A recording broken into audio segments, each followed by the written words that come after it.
Halo teman-teman, selamat datang kembali di Infosin Learning.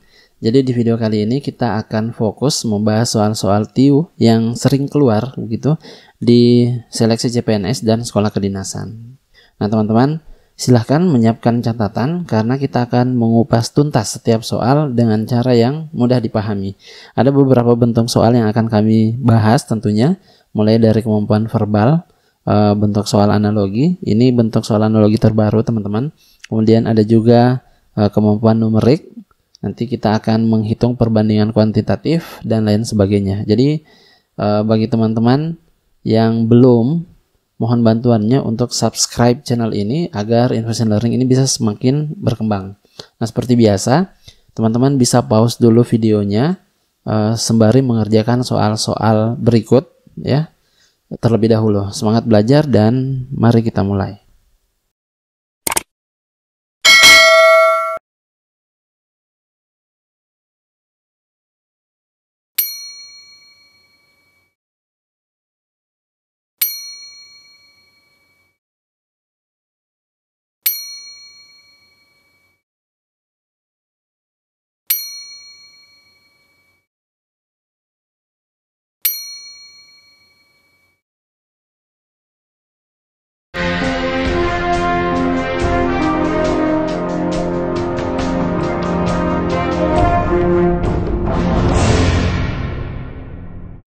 Soal nomor 1 ini adalah soal analogi teman-teman. Jadi teman-teman tinggal mencari kata ya di sini dan di situ. Jadi ada dua buah kata yang nantinya pasangan kata ini memiliki hubungan yang sama. Nah untuk pola hubungan teman-teman ini ada banyak bentuknya. Bisa saja hubungan antara dua kata itu adalah kesamaan kata atau sinonim. Bisa juga lawan katanya mungkin, atau sebab akibat ya, ataukah urutan peristiwa dan lain sebagainya. Ini ada banyak bentuknya. Nah tips untuk menyelesaikan soal seperti ini adalah manfaatkan pilihan jawaban yang ada. Oke, kita mulai ya. Oke, dan arahnya juga harus sejalan teman-teman. Maksud saya seperti ini. Oke, kita coba opsi A. Di sini kan ada kokpit. Oke, pilot itu bekerja itu di dalam kokpit, benar ya? Nah, pertanyaannya apakah deck itu bekerja di kapal? Nah, deck ini objek. Sedangkan pilot ini adalah subjek. Jadi untuk opsi A ini tidak mungkin benar teman-teman. Mudah ya? Nah kita coba di opsi B. Pilot itu ini bandara sepertinya teman-teman. Pilot itu kerjanya di bandara. Oke, katakanlah seperti itu. Apakah pelabuhan kerjanya di kapal? Tentu tidak. Oke, berarti opsi B juga tidak mungkin benar. Mudah ya? Nah sekarang kita coba opsi C. Pilot itu mengemudikan pesawat. Nahkoda apakah mengemudikan kapal? Tentu iya. Oke, berarti jawaban C ini kemungkinan benar. Kita tandai saja dulu. Aviasi ini terkait dengan penerbangan. Pilot itu terkait dengan penerbangan. Betul ya? Maritim terkait dengan kapal. Oke, jadi maritim itu terkait dengan kelautan. Nah, masalahnya adalah pilot ini adalah subjek. Ini adalah orang, manusia begitu. Sedangkan maritim ini bukan. Dia objek itu atau kata benda lah. Nah maka ini tidak mungkin benar. Nah kemudian yang berikutnya ini kurang lebih sama dengan yang di atas. Aviasi itu penerbangan, maritim itu pelayaran. Jadi ini juga tidak mungkin benar. Jadi untuk soal nomor 1 ini mudah, jawabannya adalah Charlie. Kalau ada yang tidak sependapat silahkan tinggalkan di kolom komentar. Nanti kita diskusi dengan sopan dan santun teman-teman ya, dengan adab tentunya. Oke, kita bisa pindah ke soal berikutnya.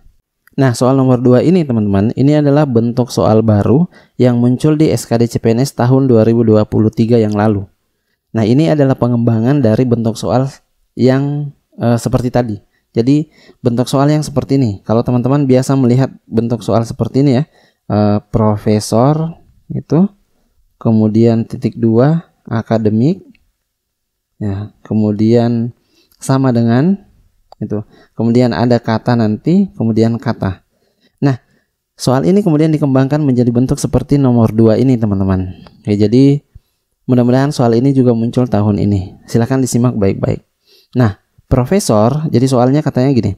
Profesor berkecimpung di bidang akademik. Oke, profesor ini adalah profesi. Gitu ya. Akademik ini, bidang akademik ini adalah bidang yang khusus. Oke. Nah, sekarang tugas kita adalah mencari ya hubungan objek yang setara dengan kalimat di atas. Nah, kita bisa manfaatkan pilihan jawabannya, teman-teman. Kita mulai dari opsi A. Oke, di sini ada diplomat. Diplomat ini benar adalah profesi gitu, berkecimpung di bidang politik. Oke. Nah, diplomat ini tidak ada lagi kegiatannya selain diplomasi ya. Dan diplomasi itu adalah bidang politik. Berarti ini kemungkinannya benar. Kalau begitu kita tandai dulu, teman-teman. Oke. Kemudian kita pindah ke opsi berikutnya. Petani berkecimpung di bidang pertanian.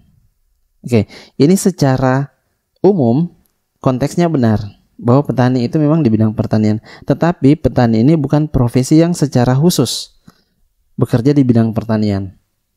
Gitu. Artinya di bidang pertanian ini ada banyak profesi lain gitu. Ada konsultan begitu, kemudian ada penyuluh dan lain sebagainya. Nah, sedangkan yang disoal itu adalah profesi dengan profesi khususnya gitu.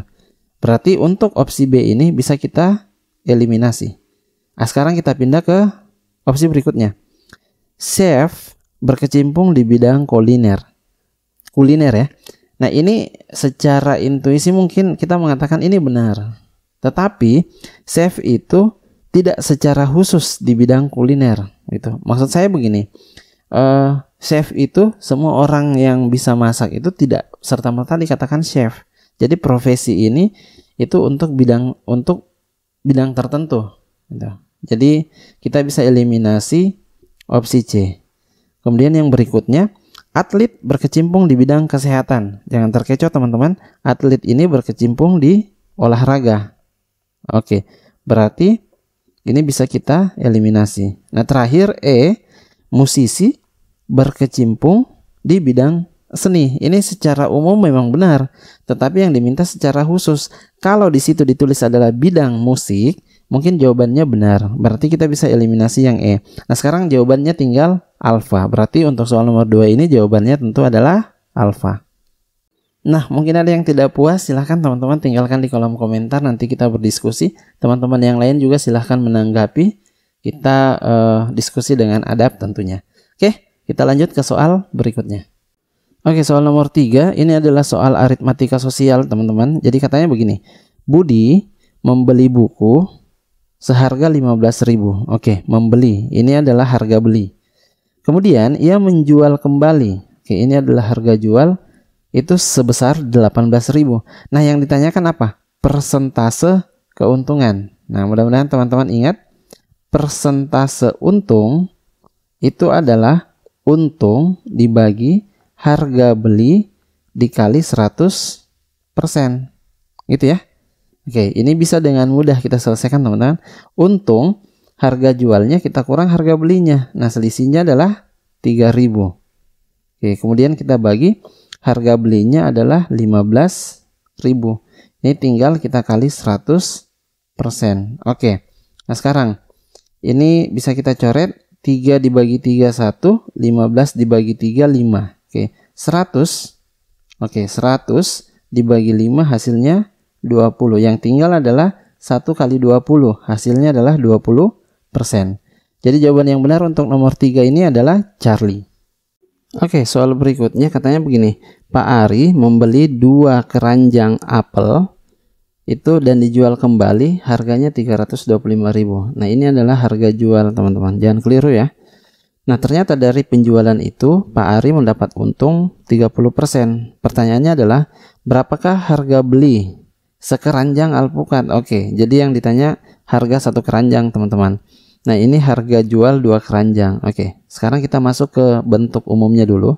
Jadi kita sudah paham bahwa harga jual itu pasti harga belinya ditambah dengan untungnya. Pasti ya.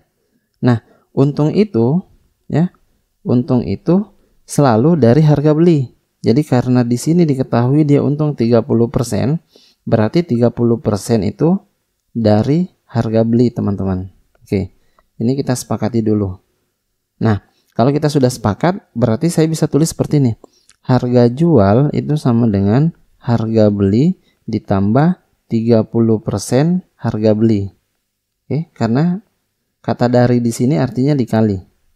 Oke, artinya kita punya harga jual itu adalah 130% harga beli. Nah, dari sini kita bisa dapat bentuk umum. Jadi teman-teman tidak usah menghafal rumus.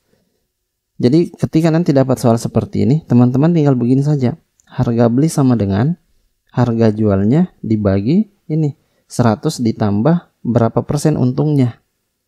Begitu saja teman-teman. Gitu ya. Oke, tentu saja dikali 100. Kenapa? Karena ada persennya.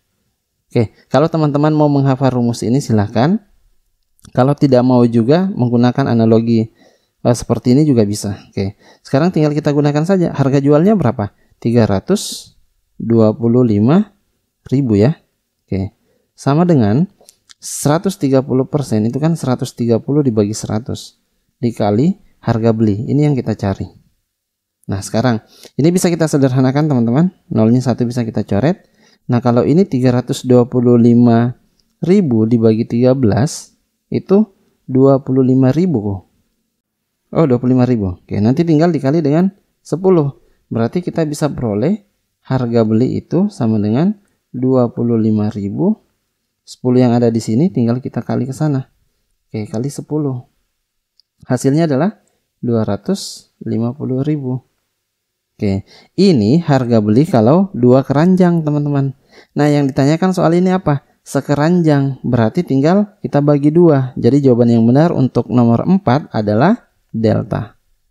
Oke, soal nomor 5. Jadi Queen memperoleh nilai 90, 85, 80, dan 70 pada 4 mata pelajaran.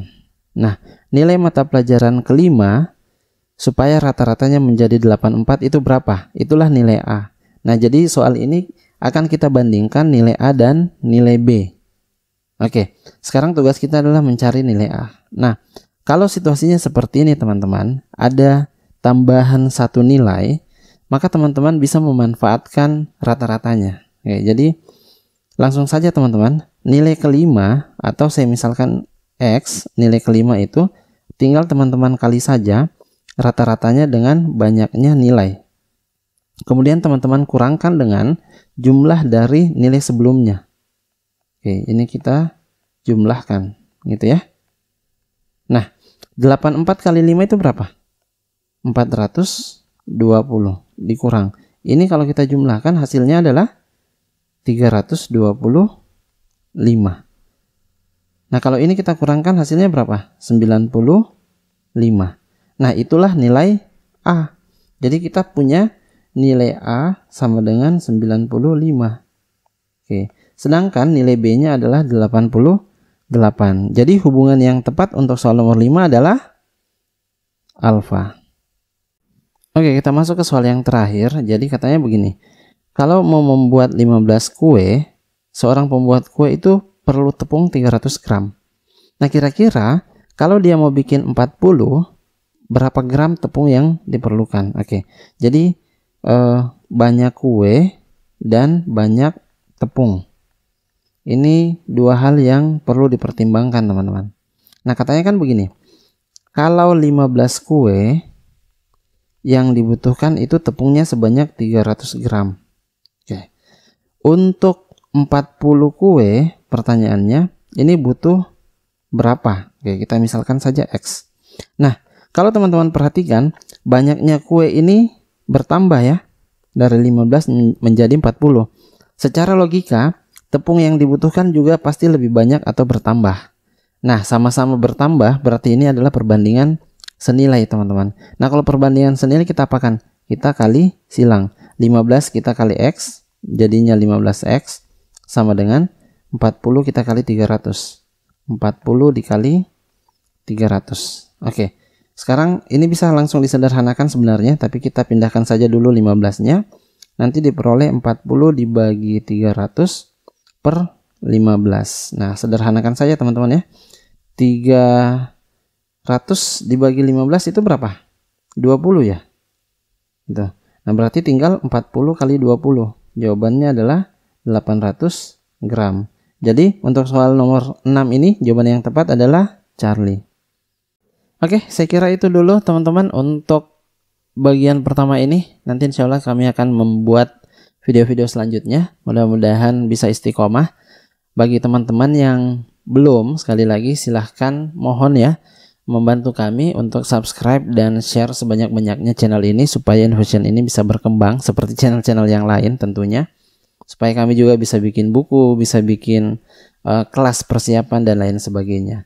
Semoga apa yang kami berikan ini bisa bermanfaat. Billahi taufiq wal hidayah. Wassalamualaikum warahmatullahi wabarakatuh.